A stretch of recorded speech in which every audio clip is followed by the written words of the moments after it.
Je vous le disais en titre, un tronçon stratégique de la RN1 devrait bientôt être livré, celui reliant la Chifa à Belwaguia. L'ouverture à la circulation de ce tronçon long de 22 km permettra de relier le nord au sud et d'atténuer la pression sur le trafic routier. Sa livraison est prévue pour la fin du mois en cours. Karim Haïfa. Des ouvrages d'art qui commencent à prendre forme traversant du nord au sud l'Atlas blidéen.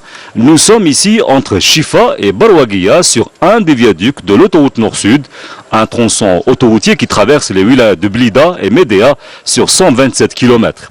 Après la réception du tronçon Chifa-Sidi Madani ainsi que la rocade de Médéa, on procède ici aux dernières retouches avant la réception d'un autre tronçon de cette autoroute entre Ouezra et Belwaguia. Nous sommes à la veille de la réception de ce tronçon de 22 km entre le point kilométrique 29 jusqu'au point kilométrique 53.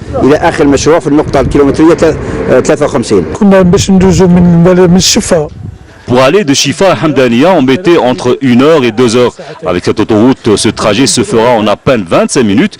Par ailleurs, ceux qui faisaient le trajet Hamdania-Médéa jusqu'à Belwaguia en 2 heures pourront le faire désormais en 25 minutes également. Les usagers de l'autoroute Chifa-Belwaguia auront désormais tout le loisir de rouler sur une voie rapide à 2 fois 3 voies, comptant pas moins de 10 échangeurs, 57 ouvrages d'art, dont 2 tunnels, des viaducs et de nombreux ponts. On a pris en considération la réserve naturelle de Shreha ainsi que les nombreuses espèces animales qui peuplent cette région, entre autres les singes magots, une espèce endémique dans la région de Chifa, des sites qu'on a bien évidemment contournés. Par ailleurs, et à cause des reliefs très accidentés de la région, 57 ouvrages d'art ont été réalisés, dont 32 viaducs en plus de 2 tunnels bitubes d'une longueur de 4 km 800. Une fois achevé, ce tronçon de l'autoroute nord-sud désenclavera villes et villages de l'Atlas blidéen et permettra aux automobilistes de gagner un temps précieux entre les wilayas du littoral et celles des hauts plateaux et du sud du pays.